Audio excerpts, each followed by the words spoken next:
बात 2015 की है। अमेरिका के होमलैंड सिक्योरिटी डिपार्टमेंट के सेक्रेटरी जे जॉनसन हर शाम की तरह अपने घर में बैठकर टीवी देख रहे थे। तभी अचानक से टीवी में कुछ खराबी आई और टीवी बंद हो गया। जॉनसन सोफे से उठकर टीवी को चेक करने पास ही गए थे कि टीवी अपने आप चालू हो गया और उस पर बड़े बड़े शब्दों में आई ओन यू लिखा हुआ फ्लैश होने लगा। ये सब देख जॉनसन कुछ समझ पाते कि तभी पास ही बैठी उनकी पत्नी के आईपैड पर hi spooky, am I scaring you voice messages आने लगे। बात यही नहीं रुकी, उनके घर के हर एक फोन पर एक के बाद एक कई अननोन कॉल्स आना शुरू हो गए। एकदम से हुए इस वाकये ने जॉनसन को चिंता में डाल दिया। उन्होंने जब अननोन कॉलर का कॉल उठाया तो कॉलर ने अपना नाम क्रैका बताते हुए कहा कि उनके घर का हर फोन, आईपैड, टीवी और कंप्यूटर सिस्टम उसने हैक कर लिया है। खुद को क्रैका बताने वाले इस कॉलर ने जॉनसन को अपना पहला टारगेट बनाया था। इसके बाद उसने एक के बाद एक कई अमेरिकन हाई रैंकिंग ऑफिसर्स को टारगेट करना शुरू कर दिया। पहले director of national intelligence James Clapper, फिर एफबीआई डेप्यूटी डायरेक्टर मार्क ग्विलियानो और यहाँ तक कि उसने दुनिया की सबसे पावरफुल इंटेलिजेंस एजेंसी CIA के डायरेक्टर जॉन ब्रेनन को भी नहीं छोड़ा। हैकर ने न केवल CIA डायरेक्टर जॉन ब्रेनन के पर्सनल डेटा को हैक किया, बल्कि CIA के पूरे सिस्टम को हैक करके कई कॉन्फिडेंशियल एंड सेंसिटिव इंफॉर्मेशन को भी इंटरनेट पर लीक कर दिया। यहाँ तक कि अफगानिस्तान और ईरान में CIA के कई क्लासिफाइड इंटेलिजेंस ऑपरेशंस की जानकारी को भी हैकर ने चुरा लिया। जाहिर सी बात थी कि ये सभी इंफॉर्मेशन लीक होने पर अमेरिकन गवर्नमेंट के लिए एक बड़ी मुसीबत खड़ी हो सकती थी। इस हैकिंग को लेकर जब इन्वेस्टिगेशन शुरू हुई तो बहुत ही हैरान करने वाला खुलासा हुआ। पता चला कि अमेरिका जैसी सुपर पावर के होश उड़ाने वाला कोई और नहीं बल्कि मात्र 15 साल का लड़का था, जो अमेरिका से मीलों दूर इंग्लैंड के लेस्टेशर शहर में बैठकर अपने छोटे से कमरे से इस पूरी हैकिंग को अंजाम दे रहा था। इस खबर के बाहर आते ही अमेरिका को पूरी दुनिया के सामने शर्मिंदा होना पड़ा कि कैसे एक स्कूल में पढ़ने वाले लड़के ने अमेरिका की टॉप एजेंसीज की सिक्योरिटी को एक्सपोज करके रख दिया। लेकिन सोचने वाली बात यह है कि आखिर एक 15 साल के लड़के ने CIA जैसी ताकतवर इंटेलिजेंस एजेंसी को कैसे हैक कर लिया और आखिर ऐसा करने के पीछे उसका क्या मकसद था। हैकिंग की दुनिया में क्रैका नाम से पॉपुलर ये लड़का काफी लंबे वक्त से CIA को टारगेट करना चाहता था, पर इसके मकसद को कामयाबी 2015 में मिली। CIA को टारगेट करने के इसके अपने पर्सनल रीजंस थे। क्रैका पैलेस्टाइन समेत मिडिल ईस्ट में हो रही जंग के लिए अमेरिका को जिम्मेदार मानता था। उसे अमेरिका से चिढ़ होने लगी थी, इसलिए वो अपने तरीके से अमेरिकन गवर्नमेंट से बदला लेना चाहता था। लेकिन इतना बड़ा काम अकेले कर पाना मुश्किल था, इसलिए उसे इस काम के लिए अपने ही जैसे किसी मास्टरमाइंड की जरूरत थी। इसलिए क्रैका ने क्रैकास विद एटीट्यूड नाम की एक हैकिंग कम्युनिटी बनाई, जिसमें वो अपने जैसे कई और हैकर्स को जोड़ लेता है। क्रैका की इस हैकिंग कम्युनिटी में एक डिफॉल्ट नाम का हैकर भी शामिल होता है, जो क्रैका से न सिर्फ उम्र में बड़ा होता है बल्कि हैकिंग के एक्सपीरियंस में भी उससे काफी आगे था। यूं तो डिफॉल्ट भी केवल 23 साल का ही था, लेकिन वो अब तक हैकिंग की दुनिया में कई कारनामों को अंजाम दे चुका था, जिस वजह से क्रैका द्वारा की गई CIA की हैकिंग में डिफॉल्ट एक इम्पोर्टेंट रोल प्ले करता है। डिफॉल्ट की हैकिंग की कहानी 2008 में शुरू होती है, जब अनोनिमस नाम का हैकिंग ग्रुप हर दूसरे दिन न्यूज की हेडलाइंस में बना रहता था। They call themselves anonymous, they are hackers on steroids. Anonymous कभी सोशल कॉज के लिए तो कभी पॉलिटिकल पर्पस के लिए बड़ी बड़ी कंपनीज और गवर्नमेंट की वेबसाइट्स को हैक करके उन पर अपने मन मुताबिक चीजें पब्लिश कर देता।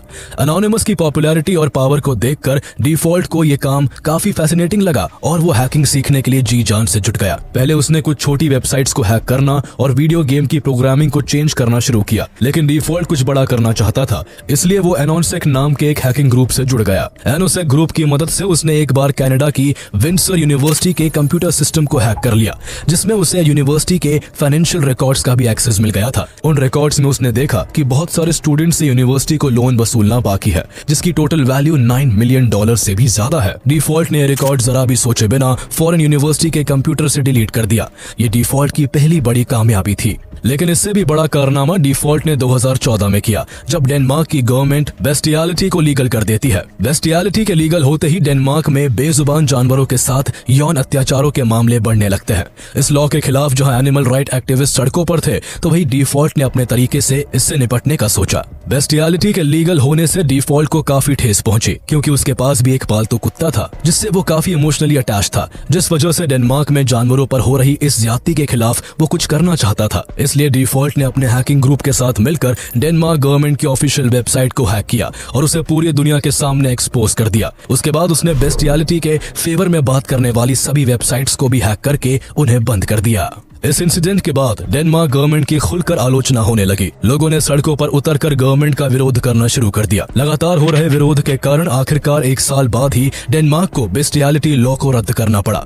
डिफॉल्ट की एक बड़ी जीत थी। अपने इतने बड़े कारनामे के बाद उसका कॉन्फिडेंस आसमान छूने लगता है, लेकिन उसे अभी एक और हैकिंग को अंजाम देना था, जो उसकी जिंदगी की सबसे बड़ी हैकिंग होने वाली थी, जिसके लिए वो new hacking group crackers with attitude से जुड़ चुका था, जिसका हेड 15 साल का लड़का क्रैका होता है, जो CIA को हैक करने का मकसद लिए बैठा था। लेकिन गौर करने वाली बात यह है कि सालों से हैकिंग की फील्ड में होने के बाद भी क्रैका और डिफॉल्ट 2013 से पहले एक दूसरे को जानते तक नहीं थे।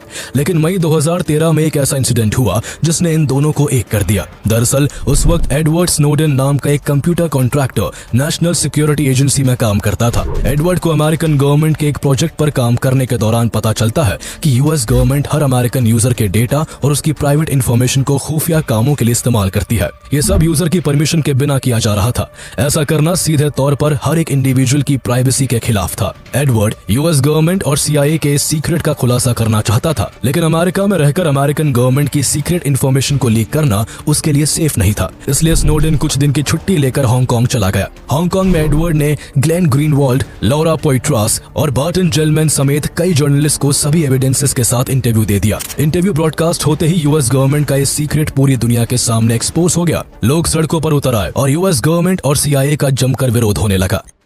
डिफॉल्ट भी एक अमेरिकन सिटीजन था और NSA एंड CIA का इस तरह से यूजर का डेटा कलेक्ट करना उसे बिल्कुल भी पसंद नहीं आया।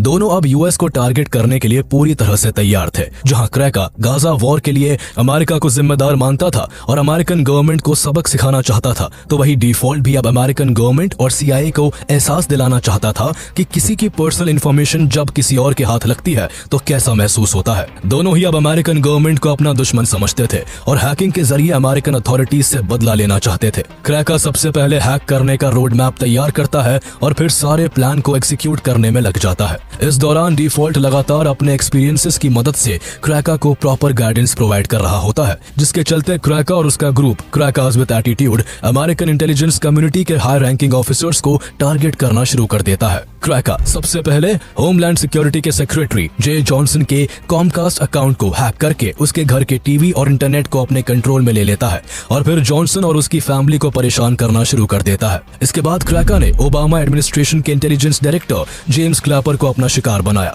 उसने किसी तरह जेम्स क्लैपर के इंटरनेट और फोन सर्विस के अकाउंट का एक्सेस हासिल किया और फिर क्लैपर के फोन पर आने वाली सभी कॉल्स को फ्री पैलेस्टाइन हॉटलाइन पर रूट कर दिया। ये सारी इंफॉर्मेशन और इनके प्रूफ्स क्रैका लगातार ट्विटर पर पोस्ट कर रहा होता है, जिससे अमेरिकन इंटेलिजेंस के साथ हो रहे इस तमाशे को पूरी दुनिया बड़े चाव से देख रही थी। जेम्स क्लैपर के बाद क्रैका और डिफॉल्ट CIA के डायरेक्टर जॉन ब्रेनन को टारगेट करते हैं। क्रैका इंटरनेट पर जॉन ब्रेनन के बारे में रिसर्च करना शुरू कर देता है, जिसके चलते ब्रेनन का पब्लिक फोन नंबर उसके हाथ लग जाता है। क्रैका ने जब उस फोन नंबर की जांच की तो पता चला कि ये नंबर वेराइजन का था। क्रैका ने वेराइजन के इंटरनल टेक टीम को उसी कंपनी का टेक्नीशियन बनकर फोन किया और उन्हें बताया कि जॉन ब्रेनन नाम का एक कस्टमर अपने अकाउंट में कुछ प्रॉब्लम फेस कर रहा है, इसलिए उनके इशू को रिजॉल्व करने के लिए उसको कस्टमर की पर्सनल डिटेल्स चाहिए। वेराइजन की टीम ने उसकी आइडेंटिटी को वेरीफाई करने के लिए एम्प्लॉय कोड मांगा, जो क्रैका पहले ही हैक कर चुका था। वेरिफिकेशन के बाद जॉन ब्रेनन की पर्सनल डिटेल्स जैसे account number, private phone number, address और बैंक कार्ड के लास्ट 4 डिजिट्स, वेराइजन ने ये सब कुछ क्रैका के साथ शेयर कर दिया।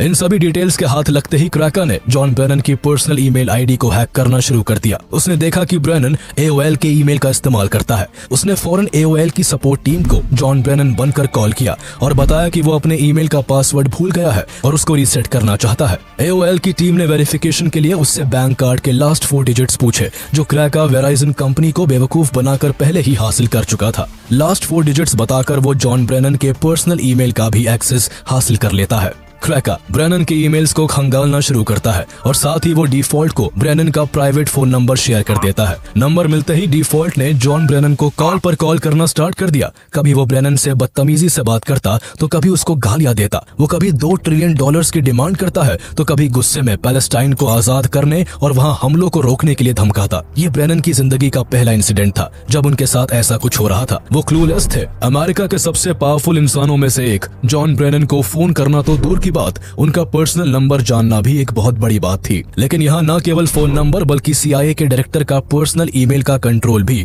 एक 15 साल के लड़के के हाथ में था, जो ब्रेनन के एक एक ईमेल को खोलकर देख रहा था। हर एक ईमेल के साथ क्रैका का एक्साइटमेंट बढ़ता जा रहा था। दरअसल जॉन ब्रेनन के ईमेल में न सिर्फ उनका पर्सनल डेटा था, बल्कि उनमें CIA और FBI समेत अमेरिकन गवर्नमेंट के काफी सेंसिटिव और कॉन्फिडेंशियल डॉक्यूमेंट्स भी मौजूद थे। ईमेल के अंदर सभी सीनियर ऑफिसर्स का पर्सनल डेटा, उनके सोशल सिक्योरिटी नंबर्स और गवर्नमेंट से मिलने वाले सभी सीक्रेट इंस्ट्रक्शंस की फाइल्स भी अवेलेबल थी। क्रैका अब इन डॉक्यूमेंट्स के साथ वो करने वाला था जिससे US गवर्नमेंट की रातों की नींद उड़ने वाली थी। उसने बिना देर किए जॉन ब्रेनन के ईमेल का सारा सीक्रेट डेटा विकीलीक्स पर अपलोड कर दिया। इन सीक्रेट डॉक्यूमेंट्स में जॉन ब्रेनन के SF-86 सेंसिटिव फॉर्म के साथ साथ अफगानिस्तान और इराक वॉर में CIA के इन्वॉल्वमेंट से रिलेटेड भी सारी जानकारी मौजूद थी। विकीलीक्स के फाउंडर जूलियन असांज ने इस मामले में काफी दिलचस्पी दिखाई और उन्होंने खुद आगे आकर अक्टूबर 2015 में ये सारा डेटा दुनिया के सामने खोलकर रख दिया। इस लीक डेटा ने CIA को कहीं भी मुंह दिखाने लायक नहीं छोड़ा। इतनी कॉन्फिडेंशियल और सीक्रेट इन्फॉर्मेशंस का इस तरह इंटरनेट पर वायरल होना CIA की क्रेडिबिलिटी पर एक क्वेश्चन मार्क बन गया। वर्ल्ड की टॉप इंटेलिजेंस एजेंसी माने जाने वाली CIA अपने ही डेटा को सिक्योर करने में नाकाम हो चुकी थी। इस डेटा के लीक होने पर CIA को $1.5 मिलियन के डैमेजेस भरने पड़े। उनके बहुत से सीक्रेट एजेंट्स को अंडरग्राउंड होना पड़ गया, तो वही कई लोगों को रिजाइन तक करना पड़ गया। CIA और FBI का डिपार्टमेंट इस पूरी हैकिंग से हैरान और परेशान था। वो अभी तक ये नहीं पता कर पाए थे कि इस हैकिंग का मास्टरमाइंड कौन है। वही इंग्लैंड में बैठा क्रैका अभी भी अपने मिशन में लगा हुआ था। वो अगले कुछ दिनों में FBI के डेटाबेस से लेकर डिपार्टमेंट ऑफ जस्टिस की वेबसाइट तक सब कुछ हैक करता गया। उसने इस तरह डिपार्टमेंट ऑफ जस्टिस के 9,000 और FBI के 20,000 एजेंट्स की पर्सनल इन्फॉर्मेशन को भी पब्लिक कर दिया। एक के बाद एक एजेंसी और ऑर्गेनाइजेशन का हैक होना और उनका सीक्रेट डेटा इस तरह लीक होना US गवर्नमेंट को भारी मुश्किल में डाल देता है। 15 साल के इस लड़के ने अमेरिकी सरकार की नाक में दम करके रख दिया था। लगातार हो रही इन हैकिंग से अमेरिका को पूरी दुनिया के आगे शर्मिंदा होना पड़ रहा था। इसलिए जल्द से जल्द हैकर्स को पकड़ने के लिए CIA ने एड़ी चोटी का जोर लगाना शुरू कर दिया। क्रैका और डिफॉल्ट भी ये बात जानते थे कि उन्होंने जो कारनामा किया है उसके बाद CIA और FBI उनका पीछा जरूर करेगी, और इसलिए ये दोनों बहुत ही सावधानी से अपनी पहचान छुपाकर अपने काम को अंजाम दे रहे थे। दोनों ही हैकर्स हर 5 मिनट के बाद प्रॉक्सी चेंज करते और IP स्विच करते ताकि उनकी लोकेशन ट्रेस ना हो सके। यहाँ तक कि अपने घर के वाईफाई का इस्तेमाल भी नहीं करते थे, जिससे कि उनका इंटरनेट सर्वर हैक होने पर उन्हें पकड़ा ना जा सके। उनके प्लान के मुताबिक सब कुछ सही चल रहा होता है। वो हर दूसरे दिन किसी न किसी हाई प्रोफाइल अमेरिकन को हैक करते और उसका डेटा लीक कर देते। लेकिन एक दिन कुछ ऐसा हुआ जिससे क्रैका और डिफॉल्ट की शामत आने वाली थी और उनका भांडा फूटने वाला था। एक रात शराब के नशे में डिफॉल्ट अपने दोस्तों के साथ Xbox लाइव पर बातें कर रहा था और उस वक्त न्यूज चैनल्स पर खबरें चल रही होती है कि क्रैकर्स विद एटीट्यूड नाम के हैकिंग ग्रुप ने किस तरह CIA और US गवर्नमेंट को हिलाकर रख दिया है। डिफॉल्ट इस वक्त काफी नशे में था, उसका खुद पर बिल्कुल भी कंट्रोल नहीं होता, इसलिए बातों ही बातों में उसके मुंह से निकल गया कि CIA को हैक करने वाला ग्रुप उसका है और अब तक होने वाली सभी हैकिंग्स को उसने क्रैका नाम के लड़के के साथ मिलकर अंजाम दिया है। डिफॉल्ट की इन सभी बातों को उसके दोस्तों ने मजाक में लिया और हंसकर टाल दिया, लेकिन उनमें एक ऐसा भी इंसान था जो डिफॉल्ट से अंदर ही अंदर नफरत करता था। उसने इस बात को बिल्कुल भी हल्के में नहीं लिया और ये सारी जानकारी किसी तरह FBI तक पहुंचा दी। यहीं से डिफॉल्ट और क्रैका के पकड़े जाने की उल्टी गिनती शुरू हो जाती है। कुछ ही दिनों के बाद FBI ने डिफॉल्ट के कमरे पर छापा मारकर उसे अरेस्ट कर लिया और उसके कंप्यूटर और हार्ड ड्राइव्स को सीज कर लिया। डिफॉल्ट से पूछताछ शुरू करने पर क्रैका के बारे में खुलासा हुआ। इसके बाद इंग्लैंड में ब्रिटिश पुलिस ने क्रैका के कमरे पर रेड डाली और उसको भी अरेस्ट करके उसके कंप्यूटर को भी सीज कर लिया गया। इन दोनों के पकड़े जाने के बाद इनके असली नाम सामने आए, जिसमें क्रैका का नाम केन गैम्बल और डिफॉल्ट का नाम जस्टिन ग्रे लिबरमैन होता है। क्रैका UK में हैकिंग के लिए जेल जाने वाला पहला नाबालिग था, इसलिए क्रैका की कम उम्र को देखते हुए उसको केवल 2 साल की सजा सुनाई जाती है, लेकिन डिफॉल्ट को 5 साल के लिए जेल की सलाखों के पीछे भेजा जाता है। साथ ही उसको $1,45,000 का हर्जाना भी भरना पड़ता है। 2 साल की सजा पूरी करने के बाद क्रैका जब जेल से छूटता है तो वो किसी को भी कोई इंटरव्यू नहीं देता और इसके बाद से वो हैकिंग और इंटरनेट की दुनिया से बिल्कुल गायब हो जाता है। वही डिफॉल्ट 5 साल की सजा काट कर बाहर आता है और हैकिंग छोड़कर क्रिप्टो ट्रेडिंग में अपना करियर शुरू कर देता है।